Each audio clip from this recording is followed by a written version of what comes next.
여기는 앞부분에는 인사가 없고요. 끝부분에 한번 우선 15장 보시면 15장으로 가보겠습니다. 로마서 15장 33절에 평강의 하나님 이런 표현이 나오죠. 이제 평강의 하나님께서 너희 모두 함께 계시기를 원하노라 아멘 이렇게 되어 있고, 또 20절에도 16장 20절에도 다시 또 평강의 하나님께서 곧 사탄을 너희 발밑에서 상하게 하시리라. 우리 주 예수 그리스도의 은혜가 너희와 함께 있기를 원하노라. 그러니까 여기서는 은혜를 하나 더 덧붙여서 인사를 했죠. 그러니까 사도 바울이 로마서는 이제 이 하나님의 복음을 논리정연하게 전파하는 어떤 그런 논리적 특징을 지니고 있어서 그런지 앞부분에는 인사가 없고, 앞부분에서는 물론 인사가 있지만 평강과 평강, 은혜 이 두 단어를 끝부분에서 사용했습니다. 15장 33절에서 평강, 16장 20절에서 평강과 은혜 이 두 가지를 인사를 했고요. 그 다음에 넘기시면 고린도전서 1장에 보시면 3절에 하나님 우리 아버지와 주 예수 그리스도로부터 은혜와 평강이 너에게 있기를 원하노라. 이렇게 서신이 되어 있죠. 그렇죠? 예. 그래서 데살로니가 후서 지난번 우리가 봤던 1장 2절에도 똑같이 은혜와 평강이 너에게 있기를 원하노라. 그래서 인사가 지금 바울 서신에서는 끝부분에 평강, 은혜, 그 다음에 은혜와 평강 이렇게 해서 계속 인사가 지금 은혜와 평강이 너에게 있을지어다. 이렇게 해서 지금 인사말을 쭉 했는데, 이게 바울 서신의 가장 두드러진 특징 중에 하나인데, 오늘 보니까 디모데 전서에는 2절에 은혜와 긍휼과 평강, 긍휼이 지금 하나 들어가 있어요, 중간에. 그렇죠? 인사말에 긍휼이 하나 더 들어가 있죠. 디모데 후서도 마찬가지고요, 디도서도 마찬가지고, 요 신기하게도 교회 생활 서신, 그렇죠? 예, 교회 생활 서신에만 그렇게 돼 있어요.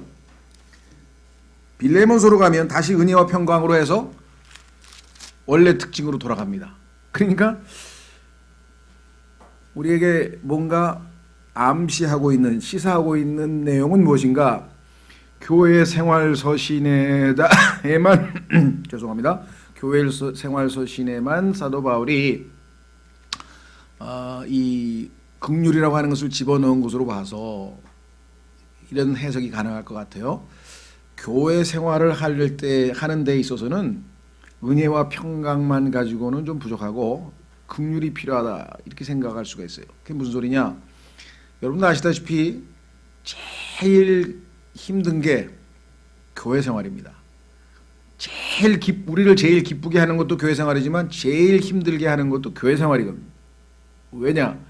교회 생활에서 다 충만한 가운데 은혜와 평강과 긍휼이 넘치는 가운데 서로 교제하고 서로를 사랑하고 서로를 섬기고 이렇게 아름다울 때는 제일 좋은데, 그 안에서 갈등이 벌어져 가지고 서로 상처를 입히고 미워하고 막 이런 일이 벌어지면 교회만큼 우리를 힘들게 하는 데가 또 없단 말이에요.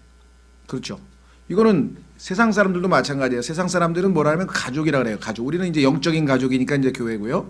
그 사람들은 제일 사람들이 소중히 여기고 기뻐하는 게 뭐냐? 가족 간에 서로 사랑하고 격려하고 위로하고 힘주고 그럼 너무너무 좋죠. 그래서 명절 때 제일 사람들이 기뻐하는 동시에 그 다음에요, 명절 때 사람들이 제일 힘들어한다. 왜? 스트레스가 쌓인다. 그래서 대한민국에서 지난번에 그 빅데이터 조사하니까 명절 하면 제일 많이 떠오르는 단어 1위가 뭐예요? 스트레스. 그만큼, 그러니까 교회도 마찬가지예요. 교회도 보면은 교회 그러면 기쁨보다는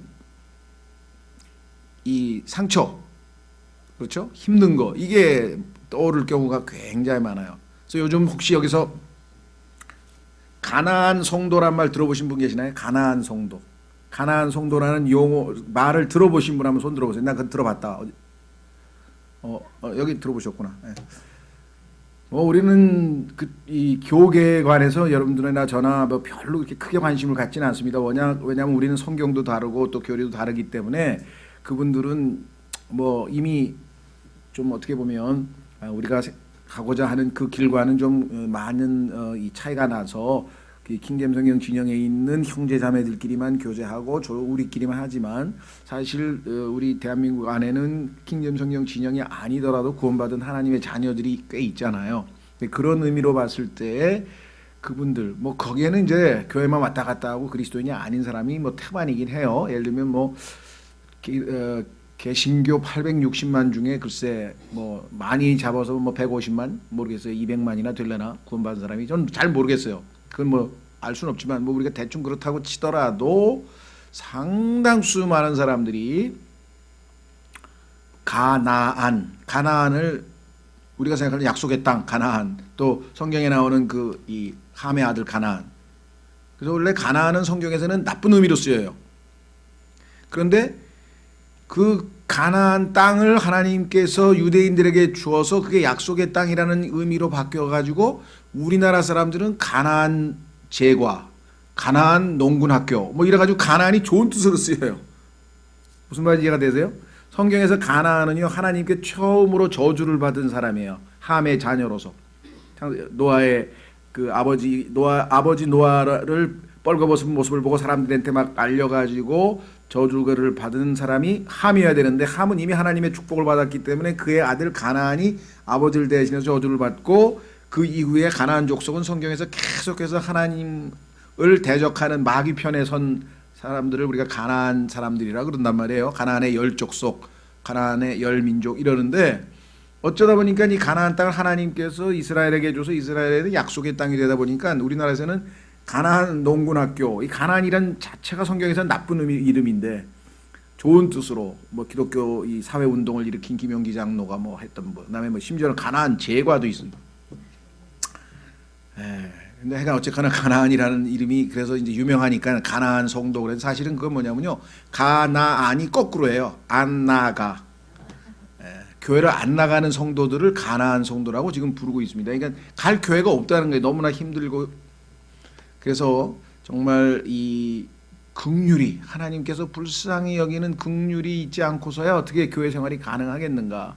너무나 많은 사람들이 교회에서 상처를 입고 교회를 떠났다가 이쪽으로 옮겼다. 너무 힘들어요 사실은. 저도 뭐 여러 가지 이유로 인해서 81년 1월에 구원 받고 나서 제가 이 교회에 오게 아마 12번째인지 13번째인지 잘 모르겠어요.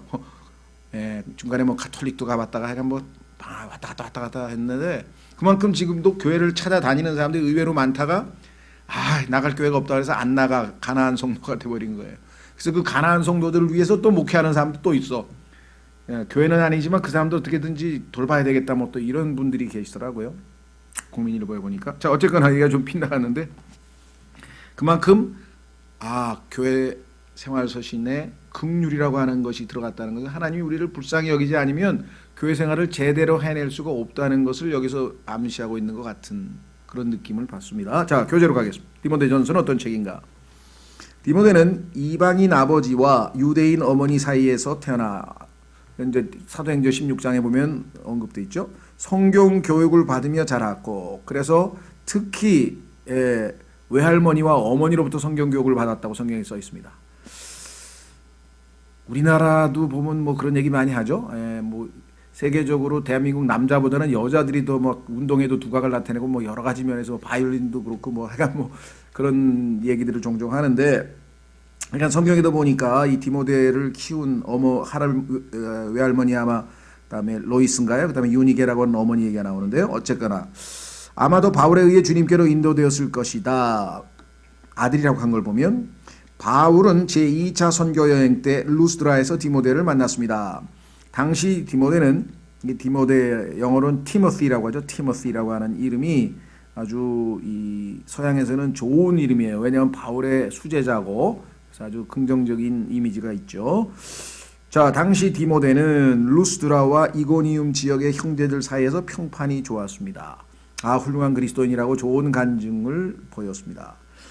그래서 바울은 그를 선교팀의 일원으로 데리고 가기로 결정했습니다. 바울의 요즘에 이제 그는 나의 디모데다 그러면 수제자쯤 되는 식으로 사용되는 용어죠. 결국 디모데는 바울의 가장 가까운 동료가 되었고 동료 사역자가 되었죠. 바울은 그에게 두 번에 걸쳐 서신을 보냅니다. 바울의 디모데 후서는 디모데 전서가 있고 후서가 있는데 디모데후서는 실제적으로 바울의 마지막 서신이기 때문에 기록 연대로 봐서 그 후에 얼마 있다가 아마 죽었을 것이다. 왜냐하면 죽음에 대한 이야기를 디모데후서 4장 6절에서 하고 있습니다. 어떻게 보면 짧게 유언을 한 셈이나 마찬가지인데요. 그래서 자기가 곧 이제 떠난다, 나는 곧 떠난다, 이제 그래서 곧 하나님 주님을 배울 것이다라는 이야기를 한 것으로 봐서 마지막 서신이 되겠죠. 디모데후서가. 바울의 디모데후서는 그의 마지막 서신으로 알려져 있습니다. 바울은 디모데에게 지역 교회의 질서 있는 운영을 위한 지침을 준 바 있으며, 자, 이 핵심 내용 중에 하나가 뭐냐면 지역교회의 질서 있는 운영을 위한 지침. 그래서 아까 우리가 교회 생활 서신이라는 타이틀을 붙였죠. 이 내용은 아주 단순한 것들입니다. 예를 들면 교회 지도자의 자격 요건은 도덕적 자질이지 계층적 성격이 아닙니다. 그게 무슨 소리냐? 예를 들면 교회에 뭐 사회적으로 덕망이 있다던가 아니면 뭐 돈이 많다던가 아니면 사회적으로 지위가 높다던가 뭐 어떤 이러한 외적인 조건을 갖춘 사람을 교회의 지도자로 삼느냐, 이건 아니라는 거죠. 그런데도 불구하고 우리들 교회들에서 이런 일들을 너무나 많이 했기 때문에 문제가 많이 되죠. 뭐 사회에서 뭐 무슨 교수다 아니면 뭐 사장님이다 아니면 무슨 뭐 어디 유명한 뭐 공무원이다 뭐 이러면은 그런 사람들이 교회 나오면 초신자들인데도 불구하고 금방 집사했다가 조금 있다가 장로 이렇게 해가지고 교회 소위 말하면 리더십을 형성하게 하는데 그거는 전적으로 성경하고는 어긋난다. 영적인 성숙에 따라 예를 들면 뭐 극단적으로 얘기해가지고 경비를 쓰시는 분이 계신데 신앙적으로 영적으로 뛰어나다. 제가 아는 분 그런 분이 있어요. 개신교회 뭐 이름을 대면 상당히 유명한 교회인데 그 교회 장로신데 경비예요. 그래서 내가 그 교회 훌륭하다. 왜냐하면 경비인데도 그런 거 안 따지고 영적으로 그 사람의 어떤 이 영적 성숙도 성장 수준으로 봤을 때 장로 가능하다고 아마 시켰나 보다 이렇게 지금 생각을 했죠. 근데 그런 교회가 많지가 않아요. 실제로 어떨 때 보면 그런 걸 따진단 말이죠. 근데 성경이 그게 아니라, 왜냐하면 여기 자격 요건이 나와 있는데 자격 요건은 도덕적인 거죠. 그 다음에 신약 성경 이런 것만 좀 성경대로만 잘 지켰어도 교회가 욕을 안 먹죠. 그렇죠? 예전에 그 우리나라에도 왔던 예전에 그 무슨 영국의 무슨 가수였는데 팝 가수나 잊어버렸나 하여간 이화여대 강당에 와서도 막 공연도 하고 몇십 년 전에 그런 막 했었던 뭐 하여간 가수가 있었는데 그 사람도 영국에서 뭐 자기가 예수님 믿는다고 한지 뭐 1년도 안 돼가지고 뭐 집사 장로 됐다던가 막 이런 얘기도 있고요. 우리나라도 뭐 대학 총장님도 그런 경우 막 그런 유명인 사람이 금방 그 교회 리더십을 이렇게 형성하게 하는데 그건 전혀 잘못된 것이다. 자, 두 번째, 신약 성경 곳곳에서 디모데는 민감한 성격을 지닌 동시에 신체적으로 나약하지만 똑똑한 청년으로 등장하고 있습니다. 디모데가 워낙 좀 내성적이고 그렇지만 아주 똑똑하지만 좀 나약하고 내성적이다 보니까 바울이 디모데후서에서는 격렬합니다. 어떻게 격렬하냐면 너 내가 떠난다고 해서 위축되지 말고 담대하게 하나님의 사역을 감당하라 이렇게 하면서 아마 상당히 디모데후서는 바울의 죽음이 순교가 감당하기가 어려웠겠죠. 디모데는 성실하고 양심적인 사역자로 바울의 사랑받는 동료요 마지막까지 바울이 함께 하고픈 사람이었습니다. 바울은 디모데를 하나님의 사람이란 칭호로 존중하였습니다. 물론 하나님의 사람이란 말은 꼭 이 사람에게만 해당되는 거 아니고 넓게 보편적으로 구원을 받은 모든 사람을 다 하나님의 사람이라고 디모데후서 3장에도 써 있고요. 또 나머지 하나님의 사람이 아닌 사람들은 다 마귀의 사람이 되는 거죠. 소속으로 치자면 그런 의미에서 봤을 때 구원받은 사람을 총칭해서 할 수도 있고요. 또 그러나 특별히 또 좁은 의미로 쓰일 수도 있습니다. 개요를 보시면 도입 인사말과 아울러서 이번에 보시면 주로 교회에 보내는 도전, 그러니까 교회가 교리적으로 건전해야 된다. 그래서 여기 보면 진리를 상실한 사실을 언급하고 하나님의 법에 대해서 다시 한번 언급하고 그리스도의 사랑, 믿음의 삶 이렇게 돼 있고, 그러니까 첫 번째 A번에 교리에 관해서 다루고 B 두 번째는 헌신에 대해서 다루고, 그렇죠? 세 번째 밑으로 내려가면 교회의 의무에 관해서 논하고, 거기에 보면 이제 장로들 집사들은 어떤 자격이 있어야 되는지 언급하고 있고, 넘어가셔서 세 번째 주제는 그리스도인들에게 주로 해당되는 도전, 그리스도인들이 어떻게 살아야 하는가, 특히 교회 생활에 있어서 질서를 어떻게 지켜야 되는가. 그래서 하나님과 함께 걸음에 대해서, 그 다음에 두 번째는 하나님을 위해 증언함을 통해서 그리스도의 삶이 주로 이루어진다라고 했고, 마지막 끝에 결론을 내렸습니다. 그래서 디모데전서 전체를 이제 짧게 요약하는 설명을 여러분들이 좀 머리에 잘 넣고, 아, 디모데전서는 이런 책이구나, 이렇게 머릿속에 잘 넣었다가 디모데전서를 읽을 때 이것이 성경을 이해하는 데 도움이 되도록 그 목적으로 지금 이 개요 공부를 하는 겁니다. 자, 밑으로 내려가시면 바울의 첫째 서신 디모데전서는, 첫째 서신은 지역 교회 안에 있는 여러 문제들의 직면에 있고 개인적 한계를 느끼고 있던 한 젊은 그리스도인 사역자에게 많은 실질적인 충고를 담고 있습니다. 젊은 형제가 사역을 하다 보니 상당히 경험 부족으로 일어나는 어려움도 있고, 또 나이 드신 분들을 대할 때도 쉽지 않고, 그렇죠? 이런저런 문제들이 생겼는데 거기에 대해서 바울이 자기의 또 지혜와 경험을 나누어주고 있습니다. 바울은 디모데가 거짓 교리에 대한 확고한 자세를 갖고 있는지에 대해 가장 큰 관심을 보입니다. 오늘날 우리 한국 교회뿐만 아니라 전 세계적으로 마찬가지입니다만, 특히 한국 교회에서 최대 약점은 뭐냐? 성경에 있어서 가장 중요한 것은 물론이고 사역자에게 있어서 가장 중요한 것은 정확한 교리를 가르치는 거예요.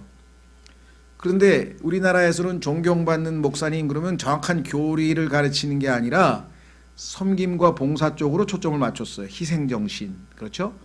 그게 잘못됐던 건 아니에요. 당연히 그게 본이 되고 좋은데, 문제는 이 교리가 정확하지 않으면 두 번째 우리의 실천이라고 하는 것은 토대가 없잖아요.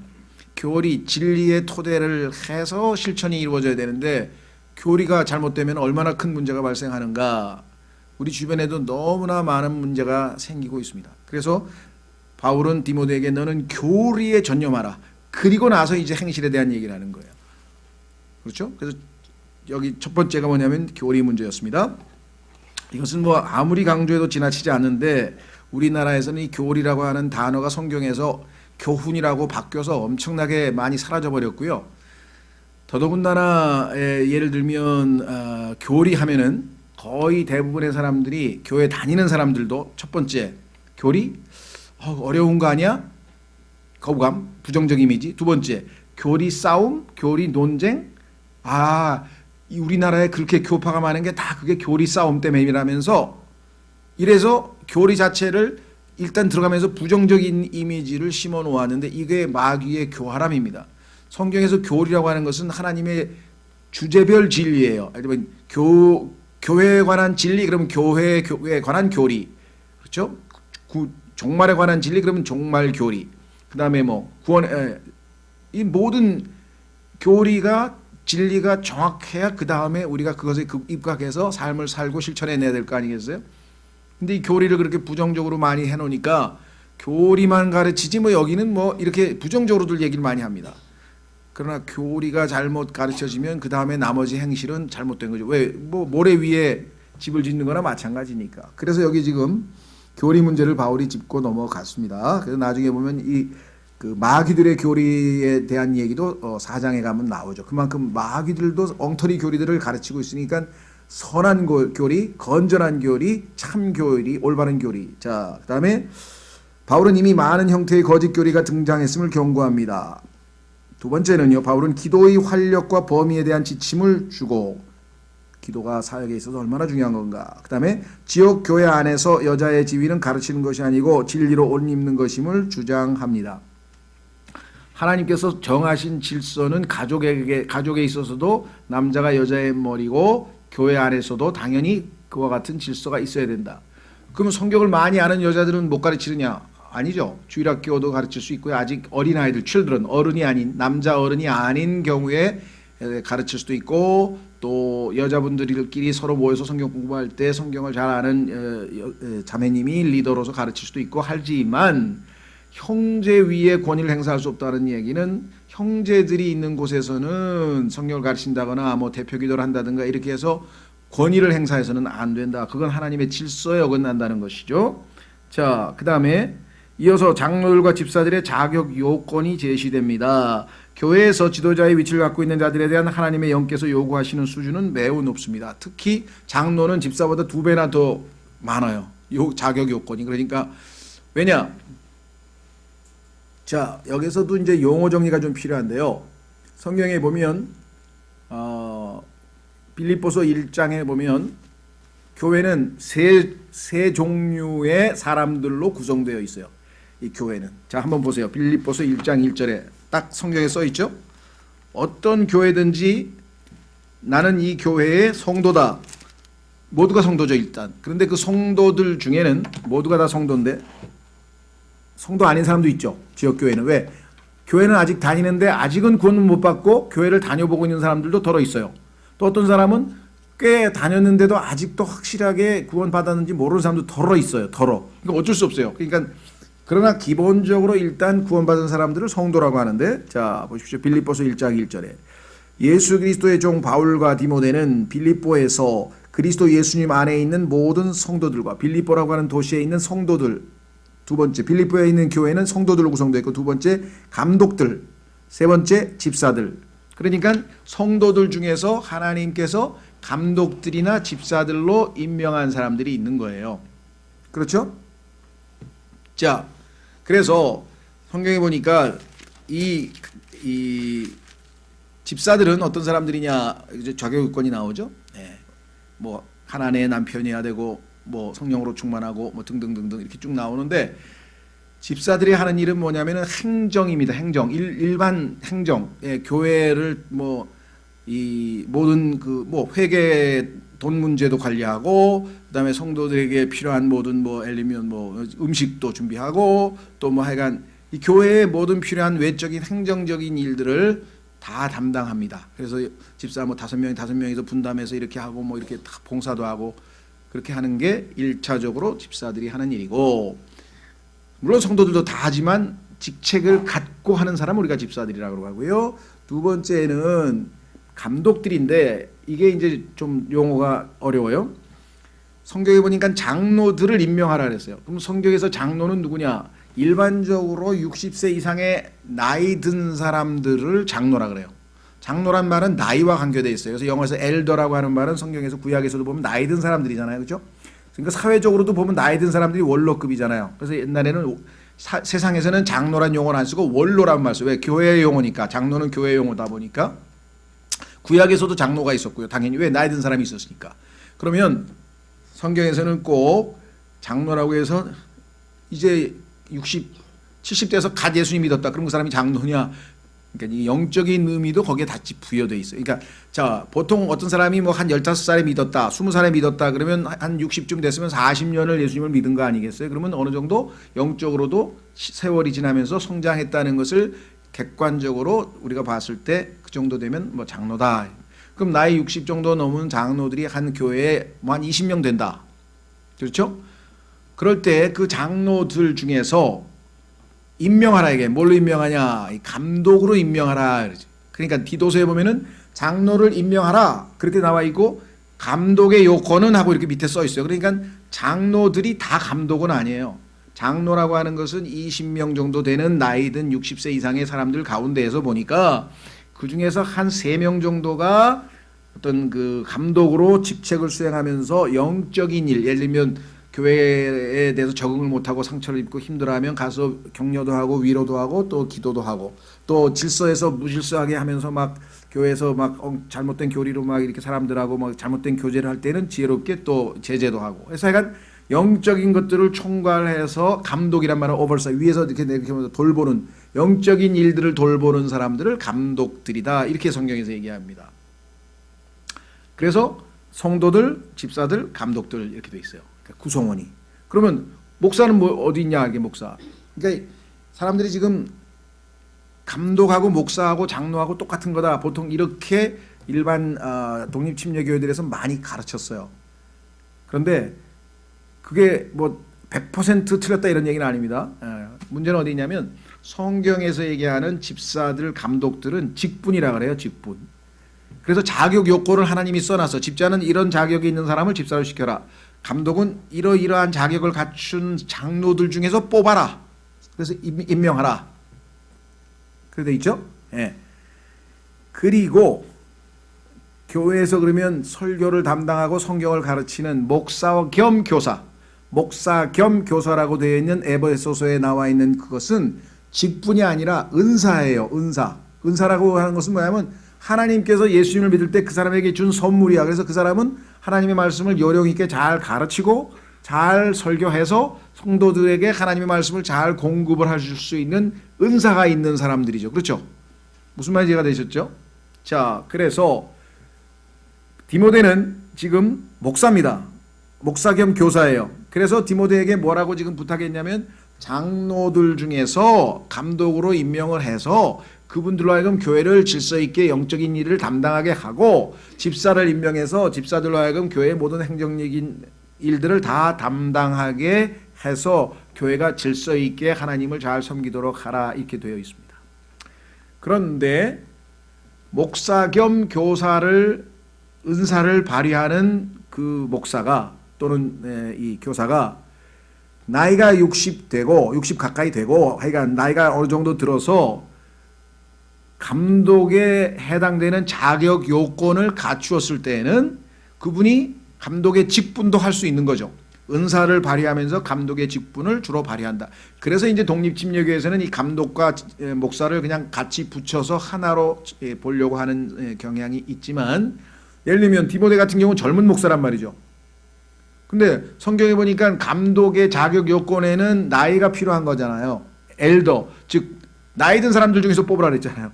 그러니까 나이가 젊은 사역자를 감독들과 집사들이 잘 도와줘서 이 사람이 하나님의 말씀의 사역을 올바로 수행할 수 있도록 돕는 일이 되는 거겠죠. 그렇죠? 그래서 이제 저희는 초반에는 이 감독과 목사를 이제 하나로 취급해서 그냥 제가 담당해서 쭉 지내왔다가 중간에 우리가 이 감독들을 좀 더 뽑아야 되겠다 그랬는데 그 당시에 모든 사람이 다 교리에 동의한 게 아니었기 때문에 1차적으로 그러면 우리 정민영 형제님을 감독으로 한 명 더 추가해서 왜냐하면 혼자서 담당하기 제가 형제들을 다 돌볼 수가 없으니까 그래서 제가 말씀과 기도에 조금 더 시간을 할애할 수 있도록 감독 한 분을 더 뽑아서 그분이 이제 영적인 일들을 좀 돌아보시고 신방도 하시고 그 대신 집사들은 일이 많잖아요. 뭐 여러 가지 구차한 일들이 많으니까 그래서 그 집사들은 지금 현재 우리가 5명을 확보해서 그분들이 담당하고 있는 것이겠죠.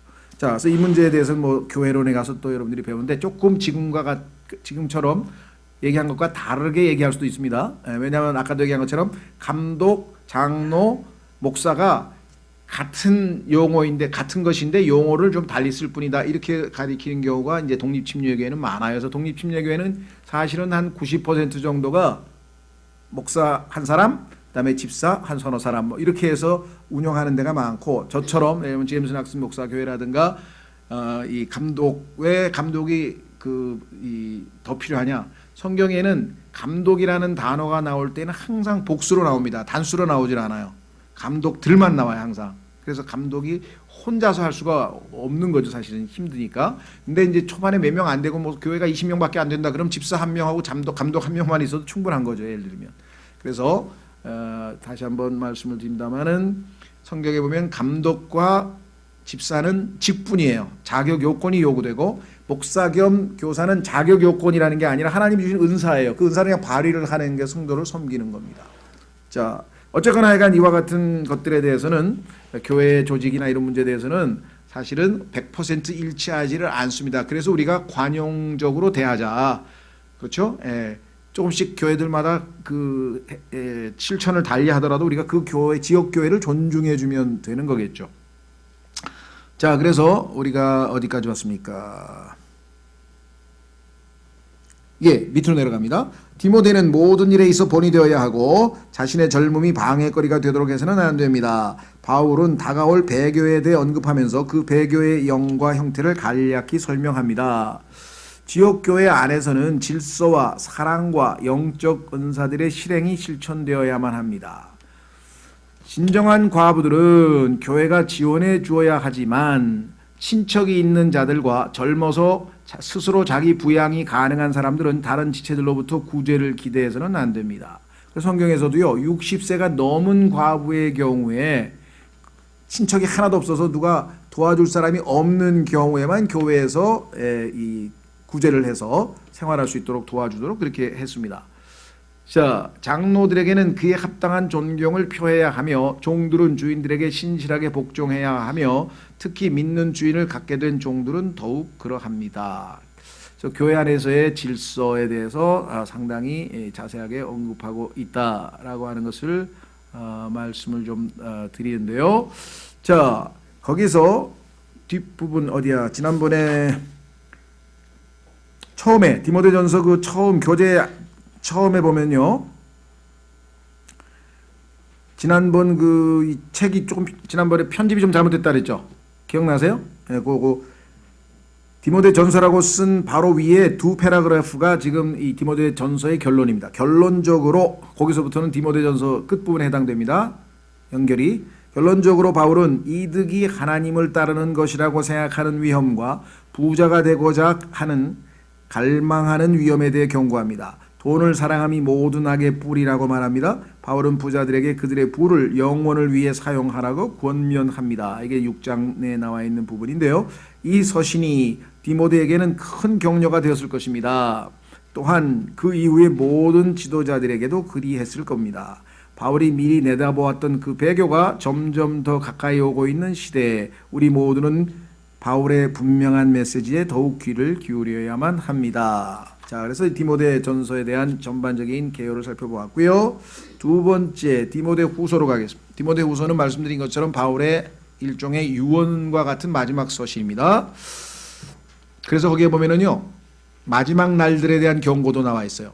자, 여러분들 생각할 때 성경에서 말하는 마지막 날들은 대환란, 즉 7년의 야곱의 고난과 더불어 예수님의 재림 때까지의 기간을 주로 얘기할 때 쓰는데 어떻게 교회 시대의 마지막 날들이란 표현이 되었을까요? 지난번에도 말씀드렸습니다. 성경에는요, 이 오버래핑이라는 게 있어요. 다시 말하면 교회 시대가 끝나는 무렵에 휴거가 일어나지만 그 즉시에 야곱의 고난이 시작이 되기 때문에 교회 시대의 끝 무렵과 그다음에 이 환란 시대의 시작 부분은 겹치면서 비슷한 사회 현상들이 일어나는데 그 중에 하나가 성경에 나와 있는 대배교다. 그래서 보니까 여기에 상당히 구체적으로 위험한 때가 다가옵니다. 마지막 날들에는 이러한 일이 있을 것입니다 하면서 디모데후서에 경고가 나와 있다고 했습니다. 자, 교재로 가시면 바울이 디모데에게 그의 두 번째 편지를 쓰기에 이르렀을 때 폭군 네로의 광기는 절정에 달해 있었습니다. 이 시대가 네로가 다스리던 시대였는데요. 그리스도에 대한 신앙 고백은 위험을 초래했고 많은 사람들이 바울을 버리고 떠났습니다. 이 네로가 우상 숭배를 자기를 신격화했기 때문에 그리스도인들 중에서 상당수의 사람들이 이제 네로의 형상에 절을 안 한다든가 이렇게 해서 이 박해를 당하고 했었는데요. 자, 바울은 축축하고 추운 감옥에서 사형 선고를 받고 복역 중이었습니다. 지금 감옥에 있는 중에 있는 상황이 지금 디모데 후서의 상태다 그랬습니다.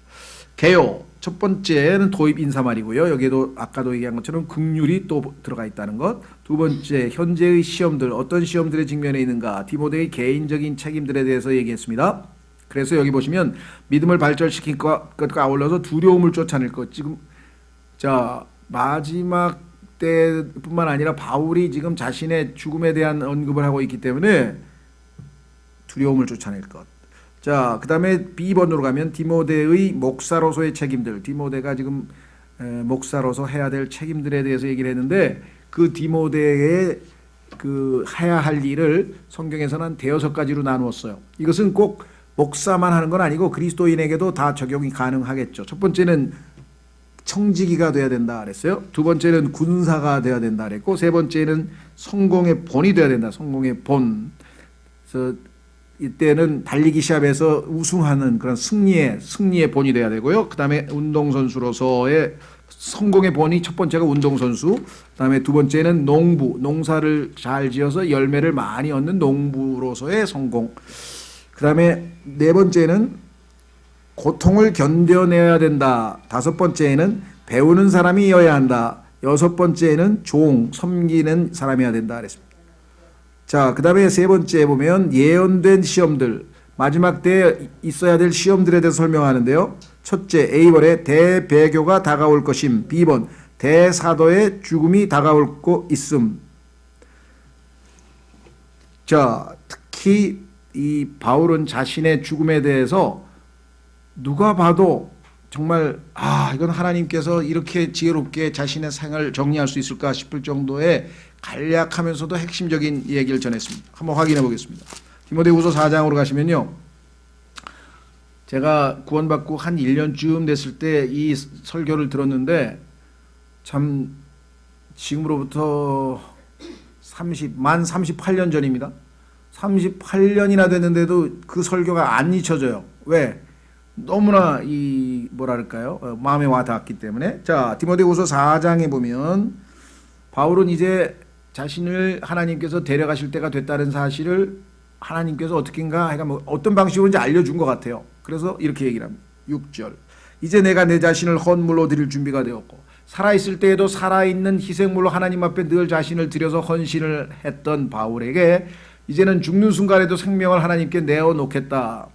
나의 떠날 때가 가까이 이뤘도다. 성경에 보니까 이 떠날 때란 말은 창세기에서 그 베냐민이 태어날 때 라헬이 죽었죠. 그래서 라헬이 혼이 떠나간다. 이 떠나간다는 얘기가 혼이 몸을 떠날 때를 얘기하고 그것을 성경에서는 죽음이라고. 우리의 죽음은 우리의 혼이 육체를 떠날 때 이렇게 되죠. 자, 그 다음에 그러니까 죽을 때가 됐다는 사실을 어느 정도 하나님으로부터 암시받았습니다. 7절 내가 선한 싸움을 싸웠다. 바울의 인생에 있어서 제일 중요한 것은 선한 싸움을 싸웠다 그랬습니다. 우리의 영적인 싸움을 이야기합니다. 에베소서 6장에 나오는 영적 싸움이에요. 그러니까 세상에 대해서, 죄에 대해서, 마귀에 대해서 이 세 가지 대적과 싸우는 영적 싸움 이외에 나머지 싸움, 모든 종류, 그게 뭐 국가 간의 전쟁이 됐던 여러 옆에 있는 형제와의 싸움이 됐던 부부 간의 싸움이 됐던 무슨 싸움이 됐든 다 악한 싸움이 되는 거죠. 선한 싸움은 하나님 인정하는 선한 싸움은 죄와 세상과 마귀와의 싸움 이외의 모든 싸움은 다 악한 싸움입니다. 그리스도인은 이 싸움, 이 선한 싸움을 싸우면서 살아가는 사람이다. 두 번째, 나의 달려갈 길을 마치고. 자, 싸웠다. 첫 번째. 두 번째는 마쳤다. 중도에 마치지 못한 그리스도인들이 많이 있습니다. 바울은 달려갈 길이라 그랬어요. My course. 하나님께서 정해준 우리가 인생을 달리기 시합에 비교하면 저 목표점에. 자, 마라톤을 뛰다가 중간에 포기한 사람들이 엄청 많죠. 힘들어서. 차라리 힘들어서 걸어라도 가면 괜찮아. 근데 아예 포기해버린 사람이 있어요. 중도에 아예 포기해버린 사람도 있어요. 이건 정말 부끄러운 일이죠. 그렇죠. 자, 그래서 달려갈 길을 finished. 중도에 포기한 데마의 얘기도 10절에 나오는데요. 끝까지 간다. 자기는 죽을 때까지 주님께 충성했다. 믿음을 지켰다. 세 번째, 믿음을 지켰다. 그러니까 달려갈 길을 마쳤고 그 다음에 믿음을 중도에 포기하지 않고 끝까지 지켜냈다. 이렇게 됐습니다. 그러니까 이 세 가지 이외에 그리스도인에게 뭐 더 이상 할 말이 뭐가 있냐. 내 인생은 이 세 가지가 전부다. 이렇게 바울이 자신을 했어요. 그랬더니 8절에 가서 너무나 담당하게 뭐라고 얘기합니까? 이후로는 내가 이제 주님을 뵐 텐데 이후로는 나를 위하여 의의 관이 예비되어 있나니 주 곧 의로우신 심판자께서 그날에 주의 그리스도의 심판석에 그날에 그것을 내게 주실 것이요 내게만 아니라 그분의 나타나심을 사랑하는 모든 자들에게도 주시리라. 주님이 곧 오시기를 사랑하는 모든 자들에게 또 주시리라 그랬어요. 저는 이 상을 꼭 받을 줄 알았어요. 제 생각에는. 왜? 저는 날마다 주님이 곧 오시라고 이렇게 밤에 잘 때마다 기도를 하는데 알고 보니까 이게 또 그게 아니네. 왜냐? 저는 주님을 뵙고 싶어서 이 바울처럼 훌륭한 동기에서 주님 빨리 오시라고 한 것보다는 이 힘든 이 세상에서의 광야 생활, 이 세상에서의 신앙 생활이 하도 복잡하고 힘드니까 아이고 주님 편하게 그냥 주님 품에 가서 쉬게 빨리 좀 오시면 안 되겠습니까? 주로 그런 기도인데 저의 기도는. 근데 바울은 그런 기도가 아니에요. 자 보세요. 네. 만약에 바울과 같은 간절한 사모함으로 기다리면 어떤 방식으로 살아야 되느냐. 요한일서 3장으로 가겠습니다. 요한일서 3장의 방식으로 살면 여기 해당돼. 의의 멸관을, 의의 관을 받을 수 있어. 그렇다고 저처럼 이 땅에 너무 고달픈데 주님 빨리 오시면 안 되겠습니까? 라고 하는 신앙은 잘못됐느냐? 아니에요. 그것도 괜찮은 신앙. 이 세상에 안 빠지려고, 이 세상에 안 떠내려가려고 발버둥 치는 신앙이기 때문에 그것도 나쁜 신앙은 아닌데, 조금 수준 높은 신앙은 바울처럼 어떻게 살아야 되느냐? 요한일서 3장. 요한일서 3장. 보십시오. 2절. 사랑하는 자들아, 이제 우리는 하나님의 아들들이니라. 우리가 앞으로 어떻게 될지는 아직 나타나지 아니하였을 때 그분께서 나타나시면, 여기 나와야지, 휴고. 그분께서 나타나시면 우리가 그분과 같게 될 줄 아노니 이는 우리가 그분을 그분께서 계신 그대로 볼 것이기 때문이라. 그분 안에서 이 소망을 가진 자마다 주님을 휴거 때 만나서 반갑게 맞이하려면 그분께서 순결하신 것 같이 자기를 순결하게 하느니라. 이 땅에서 내가 거룩하니 너희도 거룩하라. 거룩한 삶, 순결한 삶, 저 의로운 삶, 하나님 앞에서 그런 삶을 살면서 기다릴 때 주님을 사랑하는 거지. 그렇죠? 그런 면에서 봤을 때는 바울은 한 단계 좀 수준 높은 주님을 향한 사랑 같아요. 어쨌거나 우리도 그런 마음을 주시라고 기도하면 되겠죠. 예, 자, 다시 돌아오셔서, 교재로 돌아오셔서 이제 디모데후서를 정리해 보겠습니다. 디모데후서. 바울은 어머니 유니게와, 유니케가 아닌 유니게라고 돼 있죠, 우리 성경에는. 하여간 뭐 영어 발음식으로 하면 유나이스라고 발음하는데, 유니게라고 하는 이유는 뭐냐면요, 이게 그 성경에 나와 있는 철자가 우리 성경에는 C를 라틴어식으로 발음을 했어요. 그러면 이 C라고 하는 것이 예를 들면은 뭐 카이사르, 그 다음에 뭐 뭡니까? 크레테, 하여간 고레스 하면서 기억이나 키역으로 C를 라틴어에서는 발음을 해요. 그죠? 헬라어에서도. 그런데 영어로 가면 이게 S자로 돌변해요. 그래서 예를 들면 고레스가 사이러스로 바뀌고, 여기 나와 있는 뭐예요 이거? 유니케도 유나이시로 바뀌고, 유나이시. 그 다음에 키프로스도 사이프러스로 바뀌고. 그러니까 이 발음 때문에 영어로 가면서 이게 발음이 S자로 되기 때문에 똑같은 건데도 막 이상하게 완전히 다른 것처럼 느껴질 때가 있어요. 이런 건 좀 조심하셔야죠.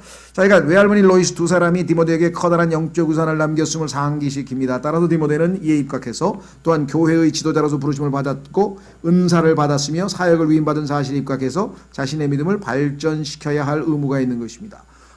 자기는 영적으로 성장 하나도 안 하면서 성도들에게 설교하면서 너희들 빨리 영적으로 성장해서 그렇게 설교하면은 얼마나 앞뒤가 안 맞는 말이 되겠어요. 그렇죠? 본을 받아야 될 거 아니에요. 그래서 네가 본을 보여라. 그 다음에 용기를 내고 두려움을 쫓아내야 합니다. 바울이 지금 아이고 이제 내가 떠나면 네가 위축될까 두렵다. 부끄러워 말고 나도 부끄러워 아니하노니 오네시모도 부끄러워하지 아니하였으며, 그래서 담대하게 부끄러워하지 말고 복음을 임하라. 바울은 아시아에 있는 모든 자들과 데마 그리고 다른 사람들이 자신을 버린 것을 매우 마음 아파했습니다. 그리고 이해했어요. 왜? 바울이 지금 재판받고 지금 감옥에 가게 생겼는데 이단으로 몰리고, 그렇죠? 그런데 옆에서 형제들이 그걸 다 감당해내기가 어려우니까 그냥 힘든 때에 옆으로 다 피해버렸는데 그거를 원망하지 않았어요. 바울은 디모데의 책임을 확고하게 위하여 몇 가지로 요약합니다. 그래서 참 다 떠났지만 하나님께서 나를 지키시고 지켜오셨고 지키시고 지키실 것이다. 마지막 순간까지 이렇게 아주 확신을 하고 있죠. 자, 아까 얘기했던 청지기, 군사, 운동선수, 농부, 고통당하는 자, 학생, 종 이러면서 여러 가지로 비유해서 우리 사역자의 삶 또는 신앙을 비유했다.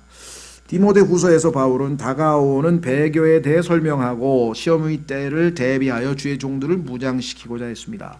이 배교할 때의 특징은 두 가지만 좀 언급하고 넘어가고 싶은데요. 디모데후서 가시면 3장에 마지막 날들에 있게 될 모습, 이 땅에 있을 문화 현상, 요즘에 트렌드라 그러죠. 트렌드.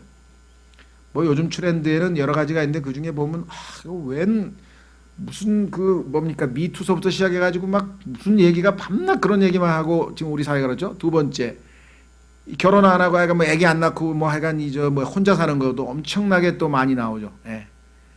혼자 사는 것에 대한 것 얘기가 굉장히 많이 나오고 있고요. 그다음에 뭐 돈, 부동산, 하여간 뭐 이 사회 지금 전체적인 트렌드가 점점 마지막 때를 향하고 있습니다. 자, 그래서 디모데후서 3장 또한 이것을 알라, 즉 마지막 날들의 위험한 때가 이르리라. 이 위험한 때를 개역성경이나 영어의 그 NIV나 이런 데서는 아마 어려운 때인가 뭐 이렇게 오역을 했어. 이제 뜯어 고쳤어요. 사실은 굉장히 위험한 때죠, 지금 영적으로. 자, 위험한 때가 오는데 첫째가 뭐냐? 사람들이 자기를 사랑하며, 하나님을 사랑해야 되는데 자기 자신을 뭐라 그랬습니까? 미워하고, 자기 자신을 미워하고 하나님을 사랑하라. 그러니까 자기보다 하나님이 더 우선순위가 돼야 되는데 이 땅에 있는 모든 사람들의 특징이 전부 자기가 제1순위야. 그죠? 상징적으로 이게 여러분들에게 어떻게 생각되는지 모르겠는데, 상징적으로 과거에 우리는요, 어디 가면은요, 야 서봐, 야 얘네들, 야 서봐 사진 찍어줄게. 요즘에는 다른 사람 사진을 찍어주는 게 아니라 자기부터 찍어야겠어. 셀카로 이렇게 자기부터 셀카. 그 다음에 혼자 사는 거. 그렇죠. 이 자기 중심의 사회, 이 삶이 완전히 지금 뭐 트렌드로 자로잡았어. 남이 아니라 나 중심의 사회. 자, 그래서 여기 자기 사랑이란 말이 나와 있죠. 그러면 열매가 뭐냐? 탐욕을 부리며 자랑하며 교만하며 신성 모독하며 부모에게 불순종하며 감사치 아니하며 거룩하지 아니하며 본성의 애정이 없으며 협정을 어기며 거짓 고소하며. 대한민국이 세계에서 무고가 제일 많죠. 거짓 고소. 엄청나게 고소합니다. 무조건 고소하고 보면 되는 거예요. 이긴. 그 다음에 절제하지 못하며. 지금 절제하지 못한 현상들이 뭐 말도 못합니다. 그냥 막. 예? 그 다음에 사나우며. 사나운 것, 어제도 무슨 뭐 막 어떤 막 50대 아주머니를 막 발로 차가지고 죽였잖아요. 야, 그거 참. 그 다음에 선한 자들을 멸시하며. 옛날에는 선한 자들이 착한 사람이라는데 요즘 뭐야? 바보야, 바보. 멍청하다 그래가지고 바보 취급을 받아가죠. 그 다음에 배신하며 고집이 세며 높은 마음을 품며 하나님을 사랑하기보다는 쾌락들을 더 사랑하며. 어마어마합니다. 지금 하나님보다 세상을 사랑하고, 그 다음에 하나님의 성품의 모양은 있으라. 그래도 또 성경 끼고 교회는 또 다 다녀. 절도 다니고 다 다녀. 절도 다니고 교회도 다니고, 그러니까 막 겉으로 건건의 모양은 있으나 그것의 능력은 부인하리니. 죄가 다가오면 그냥 꼬꾸라져. 다 이겨내질 못하고 승리하지 못하고 이런 자들에게서 돌아서라. 자, 마지막 때의 특성 가운데는 첫 번째는 뭐예요? 자기 사랑. 그 다음에 나중에 뭐예요? 하나님보다 쾌락을 더 사랑한다. 이런 시대가 지금 와 있다는 사실을 뭐 그 누구가 부인할 수가 있겠습니까? 이 세상에서. 자, 다시 교재로 갑니다. 그래서 어떻게 했습니까? 디모데후서 맨 아래 왼쪽에 디모데후서에서 바울은 다가오는 배교에 대해 설명하고 시험의 때를 대비하여 주의 종들을 무장시키고자 했습니다. 바울은 주의 종들이 말씀을 더욱 확실히 깨닫고, 그래서 성경의 기록 목적을 확실히 써놨습니다. 많은 배교의 물결에도 불구하고 책임을 다하는 신실한 일꾼들이 되도록 명령합니다. 마지막으로 바울은 자신을 외로운 사람으로 묘사하면서 자신에 대해 알려줍니다. 왜? 자기가 이제 떠날 때가 됐기 때문에 자신의 후계자인 디모데에게 자신의 신상에 대해서 자세하게 설명을 해줍니다. 그게 친한 진정한 이 친구의 모습이죠. 그는 친구들로부터 버림받았고 추위에 떨고 있었고 따뜻한 옷을 갈망하고 있었으며 자신의 책을 원했고 어려운 처지에 자신을 위해 친구들과 동료들이 찾아와 주기를 원했습니다. 똑같은 인간입니다. 인지상정이죠. 그렇죠?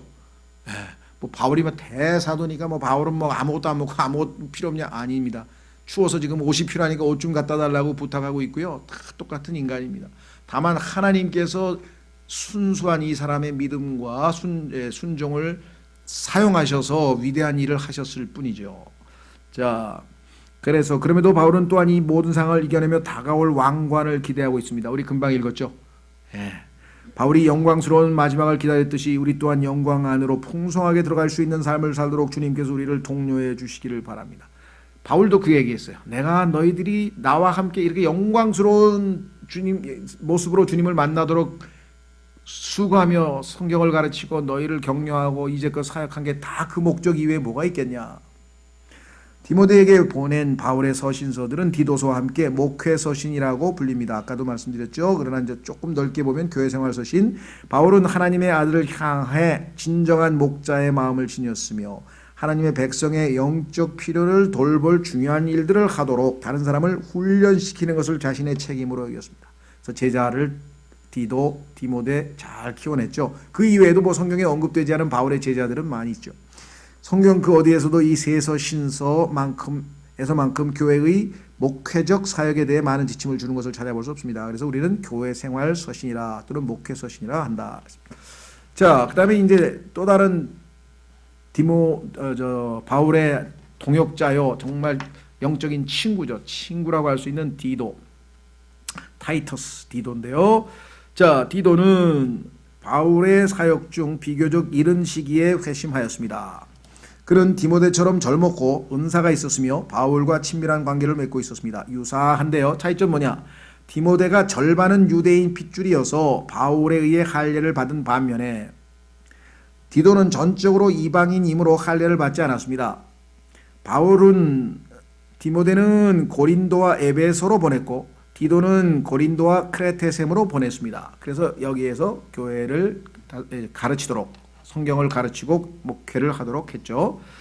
크레테는 그리스 남동쪽에 있는 섬으로, 지중해에 있는 섬이죠. 산악 지역이었으나 고대 문명을 자랑하는 큰 도시였습니다. 상당히 고대 문명이 발전했는데 크레테 사람들은 위대한 항해가들이었고 또한 유명한 활잡이들이었습니다. 역사적으로 보면 아주 이런 명성이 자자한데, 그러나 문제는 뭡니까? 도덕적으로는 굉장히 부도덕했어요. 이들은 부도덕으로 유명했습니다. 그래서 성경에 노골적으로 썼어요. 한번 확인해 보세요. 어떤 분은 성경에도 막 이런 편견이 들어가 있어요. 편견이 아니고 사실인 걸 어떡하겠어요. 자, 디도서 3장 보세요. 뭐라고 써 있나?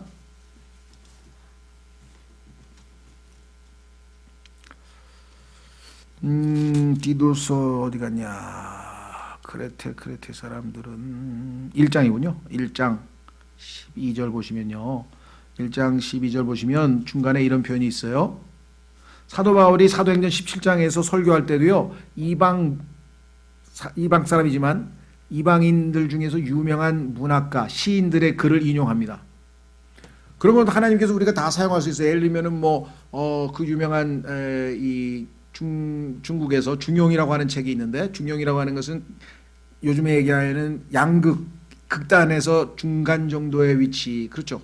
그래서 성경에 보니까요, 지나치게 의인이 되지 말라. 중용지도가 사실은 성경 잠언에 나오는 건데 그걸 가져다가 사람들이 쓴 거란 말이에요. 그러니까 세상에 있는 사람들이 얘기하는 이야기들 중에서, 사상 중에서, 상식 중에서, 철학 중에서 성경과 일치하는 거는 다 어디서 나온 거예요? 다 성경에서 가져다가 쓴 거예요.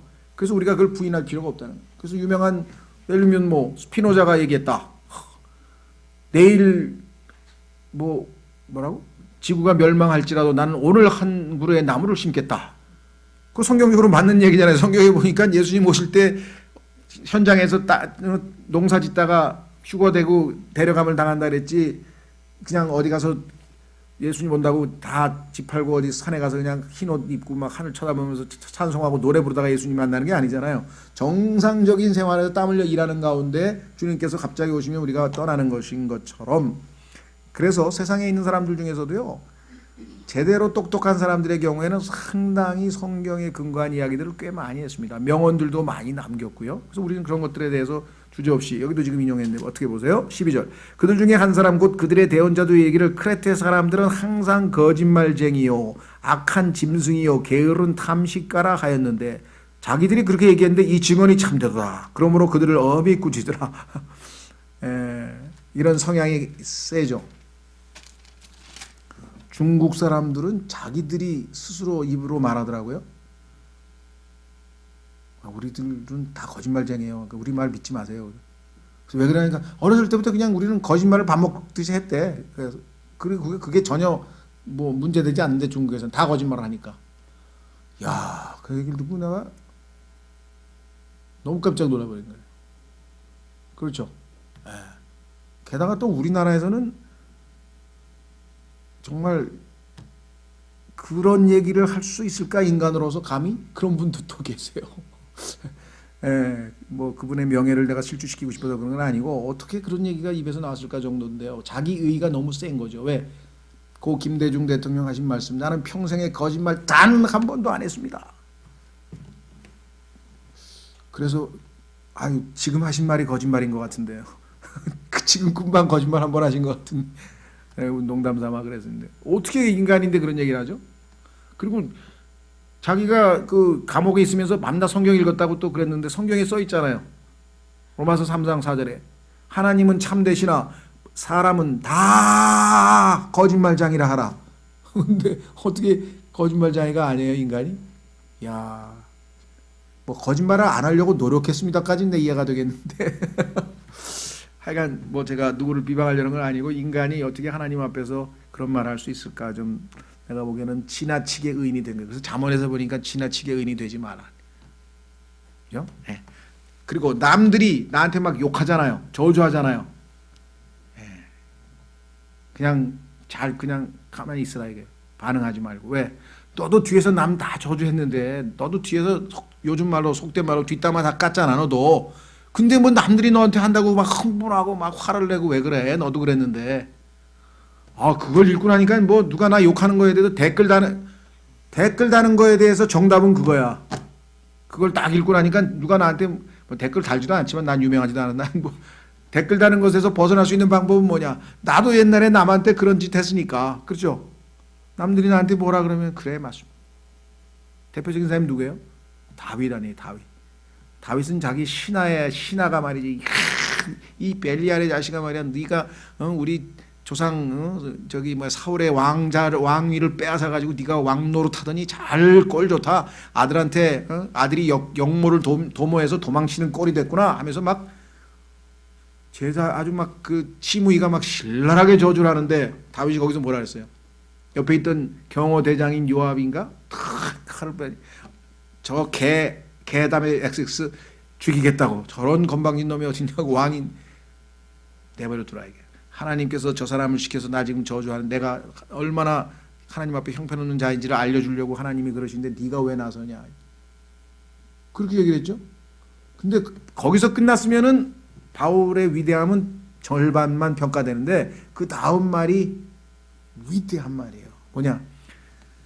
내가 저렇게 나의 신하 저 밑바닥에 아주 그냥 바닥에 있는 신하로부터도 이렇게 모욕을 당할 정도가 딱한 처지가 돼서 내가 이렇게 비참한 처지가 된 것을 하나님이 보시면 마음이 좋으시겠냐.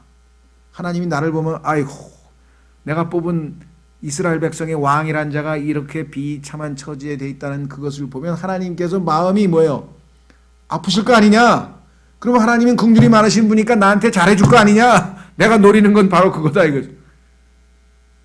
이해가 되세요? 그러니까 바울은 하나님을 알기 때문에 하나님께 어떻게 평가받는가가 중요한 거지. 사람들이 나는 뭐 욕을 하든 뭐 내 신하가 날 뭐 배신을 하든 뒤통수를 치든 뭐 뒷담화를 까든 뭔 소리 그 무슨 상관이야 이거예요. 인간들이 나에게 무슨 짓을 하든 그건 무슨 상관이야 이게. 하나님이 나를 불쌍히 여기면 그걸로 됐다 이게. 그거 하나로 나는 언제든지 다시 일어설 수 있고 힘을 낼 수 있고. 그리스도인의 강점이 바로 그거예요.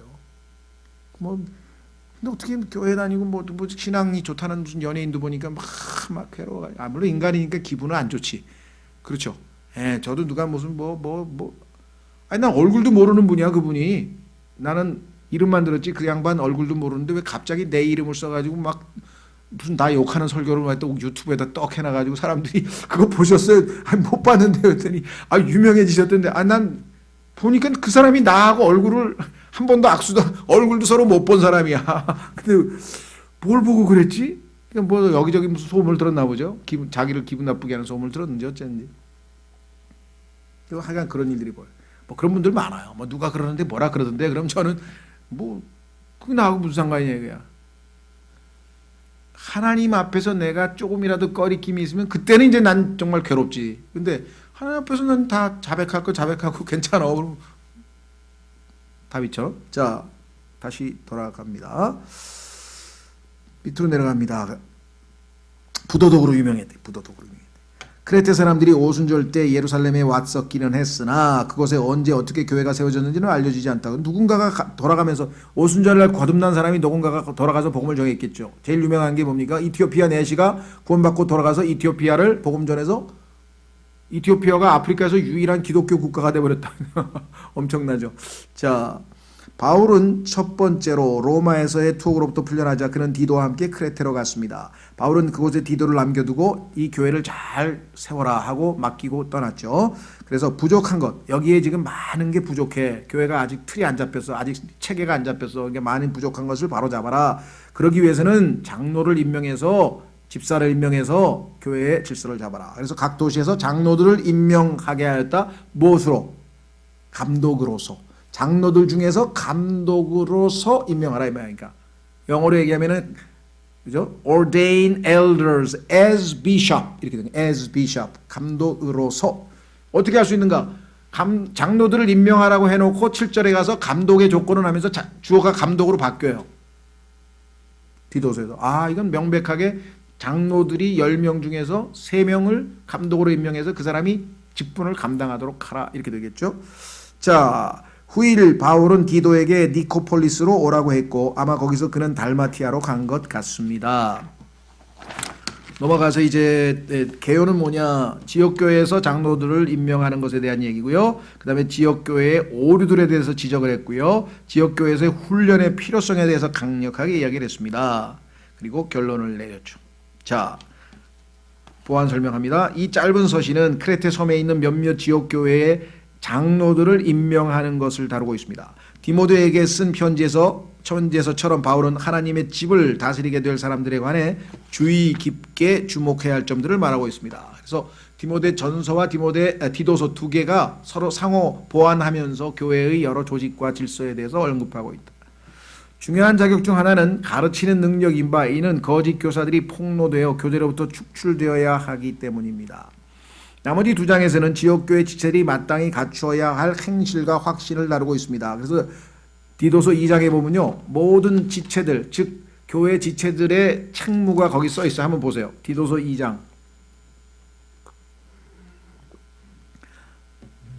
디도서 2장 2절.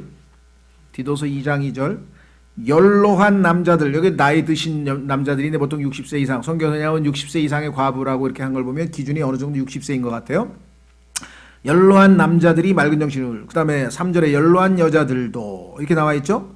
예, 그 다음에 4절에 보면은 젊은 여자가 나오고요. 6절에 보면은 젊은 남자가 나오고요. 그러니까 교회에서 보통 뭐 40을 기준으로 한다면 우리가 40 이하의 젊은 사람들, 남녀들은 이렇게 건전하게 살고 40이 넘은 나이 든 사람들은 이렇게 살고, 그래서 이것이 성경적으로 올바르다 하고 정말 지침을 구체적으로 잘 제공해 주고 있습니다. 그래서 교회 생활할 때는 이 세 가지 서신을 잘 읽으면 내가 어떻게 처신해야 되는구나 그걸 알 수가 있죠. 얼마나 감사한지 모르겠습니다.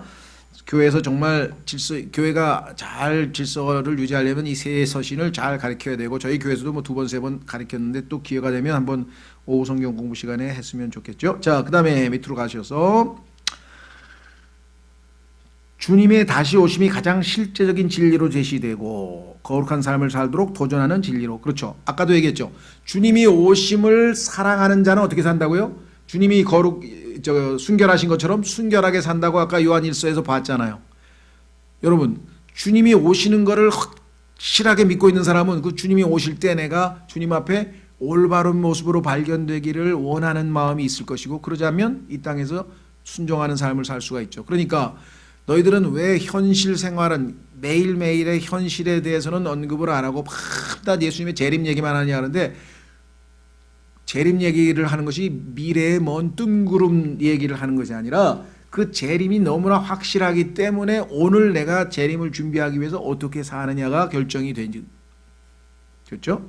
자, 진정한 회심이 가져다줄 진정한 결과에 대해 또한 설명합니다. 바울은 다른 서신서와 마찬가지로 여러 성도들에게 인사와 지침을 전달합니다. 선한 일을 지속하라는 권면. 이 지속, 자, 성경에 보니까 maintain이라는 영어 단어인데요, 사도행전에서는 continue입니다. 그러니까 사도 바울이 가장 중요하게 여기는 것 중에 하나는 뭐냐면, 첫 번째는 구원 못 받은 사람에게 복음을 전해서 구원을 받는 거예요. 그건 출발이죠. 그런데 구원받은 성도들 중에서는 보니까 처음에 구원받아서 막 기뻐가지고 막 한 1, 2년은 그냥 그래도 어느 정도 신앙생활 하는 것 같은데, 얼마 있다가 보면 세상으로 떠내려가고, 얼마 있다가 보면 뭐 교회도 안 나오고, 얼마 있다가 보면 꼭 무슨 일이 벌어지더라는 거예요. 그래서 지속하는 것, continue, 유지하는 것, 이것이 얼마나 중요한지를 디도서에서 또 사도행전에서 가르치고 있습니다. 자, 우리의 신앙은 바른 행실로 입증되어야 함을 상기시킵니다. 선한 일은 우리 구원의 기초는 아니죠. 구원은 은혜로 받죠. 행위 없이. 그러나 구원을 입증할 수는 있죠. 왜? 구원받은 사람은 믿음의 행위로서 입증한다고 야고보서에 써 있습니다. 자, 그래서 이제 마지막으로 빌레몬서로 가보겠습니다. 빌레몬이라고 하는 서는요, 성경에서 1장밖에 없죠. 짧습니다. 총 25절밖에 없어요. 우리가 생각할 때는 빌레몬서에 나오는 내용이 보니까 뭐 굉장히 사적인 얘기 같아요. 예를 들면은 오네시모라고 하는 한 노예가 빌레몬이라고 하는 주인집에서 도망을 쳤어요. 도망을 쳤다가 잡혀가지고 감옥에 왔어요. 근데 감옥에서 사도 바울을 만났어요. 사도 바울로부터 복음을 들었어요. 그 구원을 받았어요. 그러고 나서 이제 풀려나게 될 때 사도 바울이 주인에게로 돌아가라, 빌레몬에게로 돌아가라. 그래서 주인에게 보내면서 편지를 하나 써보내요. 그러면서 빌레몬이 당시에 노예가 주인을 집에서 도망치면 이건 사형입니다. 사형.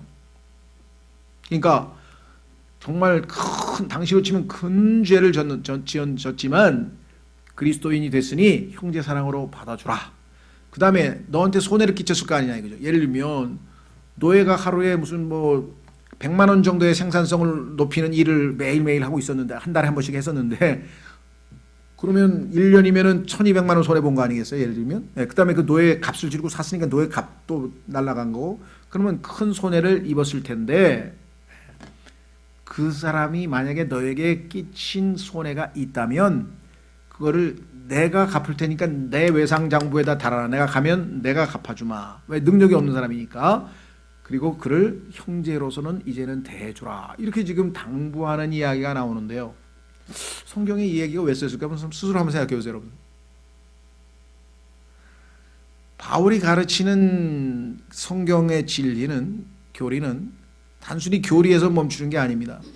로마서부터 시작해가지고 이 디모데 후서까지 쭉 해서 바울 모든 서신들의 모든 가르침은 항상 교리, 실천, 항상 실천이라고 하는 덕목이 뒤에 들어가 있대요. 바울은 그와 같은 실천을 실제 삶에서 보여줬다는 것을 입증하는 것이 바로 이 빌레몬서예요. 생각해 보세요. 당시의 최하층 계급이에요. 감옥에서 복음을 전했어요. 구원을 받았어요. 근데 그 사람이 빌레몬은 자기가 복음을 전해서 아마 뭐 영적으로 친구 사이든지 뭐 아는 사이가 되겠죠. 그 빌레몬에게 네가 나에게 형제 사랑으로 빚을 진 것처럼 이 사람에게도 그렇게 대해주라 하면서 그리스도인의 사랑의 실천에 대해서 내가 실천한 것처럼 너도 실천하라 하고 지금 이야기를 하고 있는 거잖아요. 굉장히 정말 빌레몬서가 빠지면 그냥 잘못하면 이 바울 서신은 그냥 이론에 머물 수도 있지만 로마서 16장도 마찬가지. 15장에서 끝났으면 교리로 끝났을 텐데 16장에서 한 사람 한 사람의 이름을 불러가면서 다 한 분을 전하고 실제적으로 바울은 형제 사랑을 실천하고 있다는 것을 곳곳에서 보이잖아요. 그죠? 데살로니가 전서에서는 뭐라 그랬어요? 내가 유모가 애기 돌보듯이 너희를 돌보면서 내 혼이라도 내 모든 걸 너에게 다 내어주고 싶다. 고린도 후서에서는 내가 너희를 사랑했더니 뭐 우리 보고 우리가 언제 우리 사랑해달라 그랬어? 난 저 사람 싫어하면서 네가 나를 거부할지라도 그래도 나는 너를 위해서 사랑을 베풀고 싶다. 이건 정말 그리스도의 사랑으로 하나님의 로마서 5장 5절에 우리의 마음에는 하나님의 사랑으로 가득 차 있다. 넓게 부어져 있다라고 하는 말씀대로 이 사랑을 실제적으로 실천해. 요한일서에 가면은 형제 사랑을 실천하지 않고서 그게 어디 하나님을 사랑하는 거냐? 눈에 보이지도 않는 하나님을 어떻게 사랑하냐? 눈에 보이는 형제를 사랑해야지라고 요한일서에 나와 있는 그 사랑의 실천을 실제적으로 삶에 옮긴 사람이 바울입니다. 그래서 이 빌레몬서는요. 성경에서는 어떤 의미에서는 공허한 게 아니구나. 교리가 교리에서 끝나는 게 아니라 이론에서 끝나는 게 아니구나. 이거는 실천되어야 되고 구체적으로 이 빌레몬서에 이렇게 실예가 나와 있는 거죠. 자, 그래서 빌레몬서는 어떤 책이냐? 보겠습니다. 빌레몬은 사도 바울의 친한 친구로 아마도 바울에 의해 그리스도께로 인도된 것 같습니다. 그는 노예를 소유하고 있는 선량한 상류층 사람이었을 겁니다. 오네시모는 그의 노예였는데 돈을 훔쳐 주인으로부터 도망을 쳤으나 결국 로마에서 철장 신세가 되고 말았습니다. 고치십시오. 되어가 아니라 되고 말았습니다. 그는 바울로부터 복음을 듣고 회심한 후 바울에 의해 빌레몬에게로 보내어졌습니다. 이때 바울은 이 서신을 써 보냈습니다.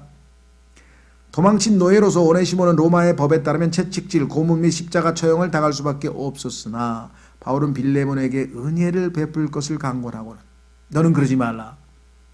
이도 한 형제니까 자신의 돌아온 노예를 사랑하는 형제로서 대할 것을 권면합니다. 그런데 이것을 받아들여서 실천하는 것이 우리의 진정한 신앙생활이다. 그랬습니다. 자, 도입. 빌레몬에 대한 칭찬, 그리고 빌레몬이 정말 훌륭한 그 그리스도인이기 때문에 칭찬했어요.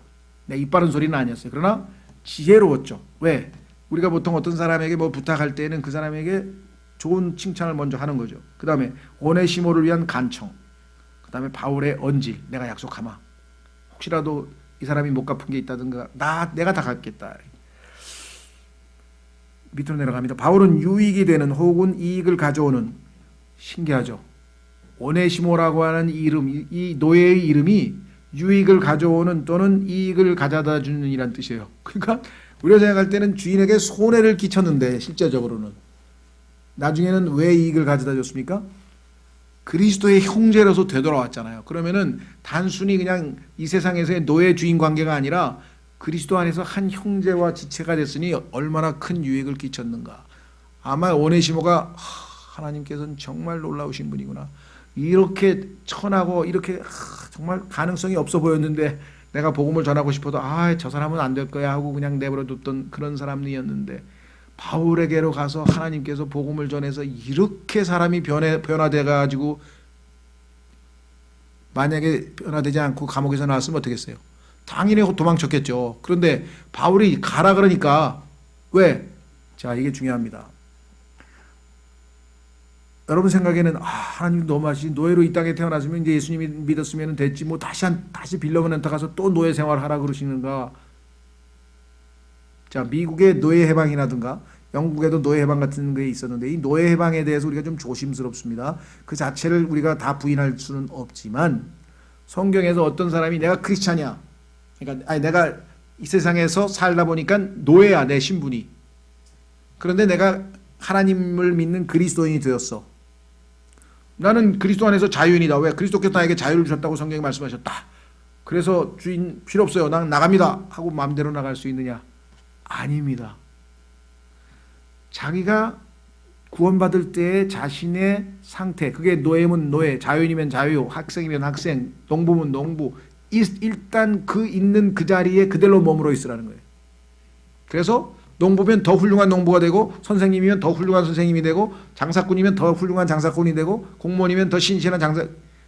그러다가 하나님께서 바울처럼 특별한 일이 있어서 무슨 일을 시킨다든가 뭘 부여한다든가 그럴 때에는 순종하고 나가지만 갑자기 그리스도인이 됐다고 해가지고 자기가 자신의 신분을 마음대로 바꾼다든가 이건 아닙니다. 그래서 빌레몬은 뭐예요? 오네시모는 일단 빌레몬에게 간 거예요. 원래 노예였으니까. 그리고 잘못했습니다. 제가 이렇게 구원받았습니다. 바울을 통해서 서신을 줬어. 그럼 빌레몬이 뭐 거기서 노예로 해방시켜 줄 수도 있고, 아니면 네가 못한 그거를 다 해라 하고 시킬 수도 있고, 그건 잘 몰라요. 그래서 왜냐? 비록 육체적으로는 내가 노예지만 그리스도 안에서는 영적으로 하나님의 자유를 누리는 하나님의 아들이기 때문에 나에게는 뭐 이 세상에서 노예가 됐든 안 됐든 하나님께서 이 땅에서 나에게 시킨 역할에 만족한다. 그렇죠? 아니 연극이나 영화에서 다 주인공이면 어떡하고 다 조연이면 어떻게 돼요? 어떤 사람은 엑스트라고, 어떤 사람은 카메오고, 어떤 사람은 뭐 등짝만 보이다가 나오는 사람도 이 땅에서 인간으로 태어났을 때 하나님께서 각자에게 주어진 역할이 다 있습니다. 그렇죠? 어떤 사람은 미국 대통령하고, 어떤 사람은 대한민국에서 경비도 하고, 어떤 사람은 저 필리핀에서 그냥 노예로서 그냥 평생 대나무 깎는 일만 하고, 뭐 그게 중요한 게 아니라 하나님을 만나서 하나님의 자녀로서의 신분이 바뀌었을 때 하나님께서 그에게는 다양한 형태로 기회를 주시겠죠. 예, 그래서 일단은 주어진 상황에 그대로 순종하고 있는 거예요. 그래서 미국에서는요, 제대로 된 미국 그리스도인 흑인들 중에서는요, 안 가고 주인집에서 계속 머물러 있었던 사람 많아요. 왜? 하나님께 자기가 태어나 보니까 노예였어. 그래서 미국 남부에서 지금 노예 생활했는데, 아, 그 주인이 그리스도인이야. 그래서 주일날 쉬어라. 우리랑 같이 교회 가자. 교회도 가고. 또 월급도 또박또박 주고. 그리고 잘 대해주고. 왜? 하나님께서 그 불쌍한 사람들 돌보라 그랬으니까. 근데 하루아침에 갑자기 뭐 노예가 해방이 어쩌고. 근데 노예 해방은요, 그거는 사실은 여러분들이 미국 정치를 알면 아시지만 그건 명분입니다. 뭐 실제로 노예를 너무나 막 사랑하고 그래가지고 링컨 대통령이 그런 건 아니고요. 명분을 내세웠는데 뭐가 명분이냐? 당시에 북하고 남하고 소위 말하면 연방을 이루어가지고 국가가 되어 있었는데 남쪽에서 너무나 많은 세금을 뜯어가는 거예요. 북쪽에서 연방 정부에서. 예를 들면 지금 스페인의 그 카탈루냐 지방, 바르셀로나에 있는 카탈루냐 지방이 자꾸만 독립하려고 하잖아요. 왜? 거기서 너무나 많은 세금이 마드리드로 가서 중앙정부로 너무나 많은 세금을 가져가니까 우리 독립하겠다. 민족도 다르고 언어도 다르니까 독립하겠다. 미국도 마찬가지. 남부가 독립을 요구했어요. 그러다 보니까 북부에서는 여태까지 거기서 나오는 세금을 가지고 정부를 운영하고 뭔가 했는데 이게 도저히 그냥 둘 수는 없어요.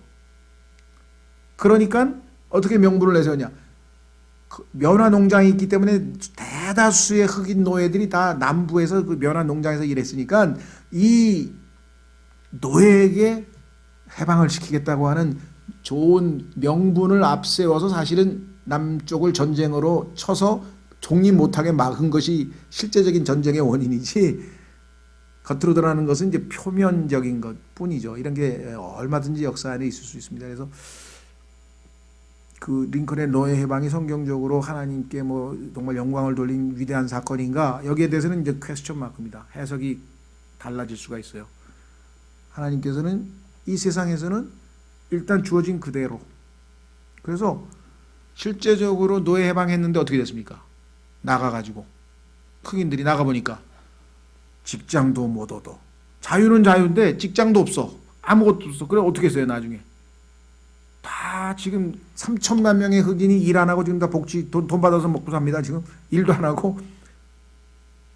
그런데 그냥 주인 집에 그대로 머물러 있었던 사람들은 그리스도인이 됐다. 그럼 같이 교회도 가고 생활비도 주고. 그러니까 물론 엉클 톰스 케빈이라든가 이런 미국 사회에서 나온 여러 가지 흑인들 그 박해하고 막 이런 내용들 보면 그런 사람들이 없는 건 아니죠. 당연히 못된 사람들도 많이 있었겠죠. 예, 그래서 그런 게 문제가 되기도 했고, 그러나 그건 일부 사람들의 일탈이지 전반적으로 남부에 있는 그리스도인 농장주라든가 이런 사람들은 흑인을 굉장히 잘 대접을 했습니다. 하나님 말씀을 믿는 사람들이기 때문에. 그리고 그들을 주인을 스스로 잘 따르고 좋은 관계를 유지했던 흑인들도 많이 있었다는 거예요. 그래서 우리가 생각하는 것처럼 이 남부의 흑인을 아주 착취하는 나쁜 놈들, 뭐 북한 뭐 링컨은 뭐 위대한 막 이거는 이제 승자가 만들어낸 프레임이고요. 그렇죠. 아직은 잘 모르겠어요. 과거에 그 어디야 상도라고 하는 책을 출판한 데가 출판사 하나 있었는데 약간 지금 이름이 잊어버렸네. 하여간 그 유명한 최인호의 상도란 책이 뭐 300만 문가 팔고 굉장히 뭐 베스트셀러였는데 그 출판사에서 낸 책 중에 원균 또 원균이라는 책이 있어요. 관심 있는 사람들 읽어보세요. 그러면요, 이순신 장군에 대해서는 거의 99.9%가 좋은 얘기만 나옵니다. 그죠? 예. 그런데 원균에 대해서는 굉장히 부정적으로 우리가 배웠어요.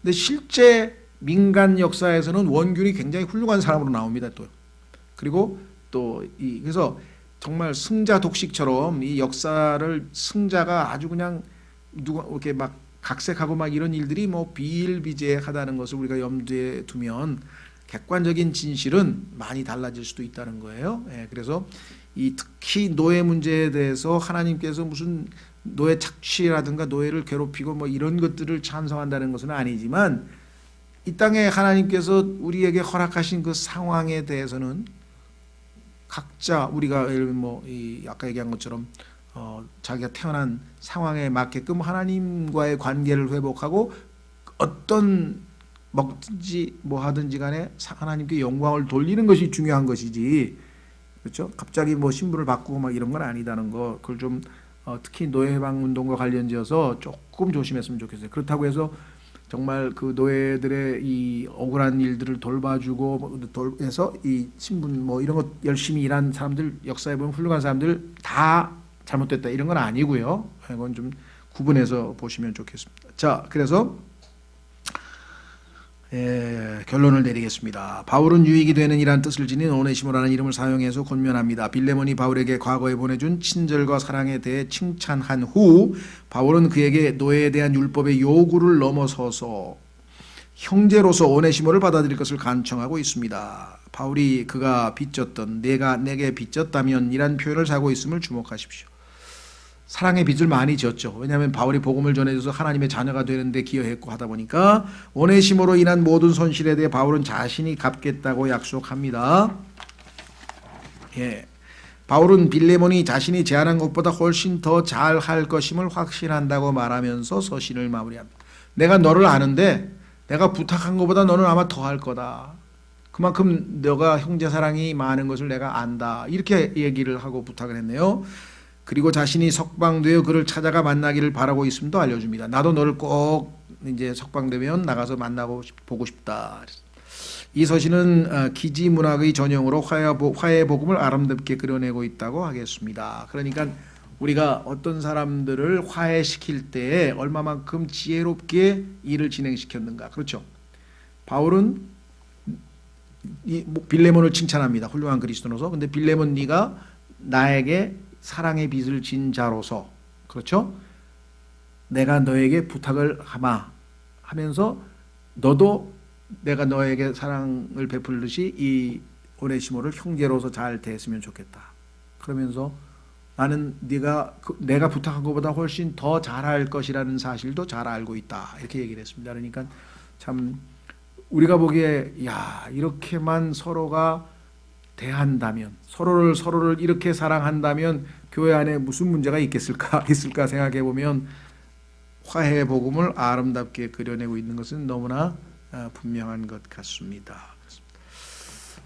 그래서 오늘 마치고요. 드디어 이제 한 곱이 넘어서 이제 마치 우리 뭡니까 압록강으로 쭉 거슬러 올라가다 드디어 이제 천지에 도달해서 이 천지에서 한번 정말 하나님의 그 광대한 계획을 쫙 바라볼 수 있는 게 히브리서예요. 그래서 히브리서는 사실은 성경에서 가장 어려운 부분 중에 하나인데 저희 교회에서 가장 핵심적이고 가장 중요한 내용을 우리가 골라서 히브리서 연구라고 하는 MRD 한에 주석이 나와 있으니까 히브리서 연구 한번 뭐 제가 한 그 히브리서 강해도 홈페이지에 있지만 책으로 꼼꼼히 이렇게 줄쳐가면서 읽으면 히브리서에 대해서는 정말 제대로, 나는 좀 더 제대로 신앙생활을 해보고 싶다 하는 사람에게는 히브리서 연구가 아주 유익하다. 그 말씀을 꼭 드리고 싶고요. 뭐 제가 드릴 뿐만 아니라 반응이 그렇게 왔어요. 제 인생에 있어서 히브리서가 저의 영적 성장의 터닝 포인트가 되었습니다. 이 책을 통해서 제가 가야 할 길을 잡았습니다. 이렇게들 얘기를 하죠. 완전함을 향해 나아가자는 게 히브리서 전체의 주제이니까 6장 1절에. 자, 그래서 그 유명한 그 영적 성장에 관한 책도 있습니다. 아마 내 기억으로는 그것을 박영선 목사라는 분이 아마 번역을 했는지 하여간 책 제목이 아마 Let us go on to perfection인데 완전함을 향해 나아가 하여간 잘 모르겠어요. 우리말로도 그 관련된 책자도 있고요. 그래서 다음 시간에는 히브리서, 그 다음에 이제 또 야고보서는 정말 유익하고 좋은 책인데 왜 야고보서에 대해서 사람들이 특히 복음적 이 구원을 받은 복음 진영, 복음을 아는 사람들에게 있어서 야고보서가 자꾸 마음에 걸려요. 왜? 행함이 없는 믿음은 죽은 믿음이다.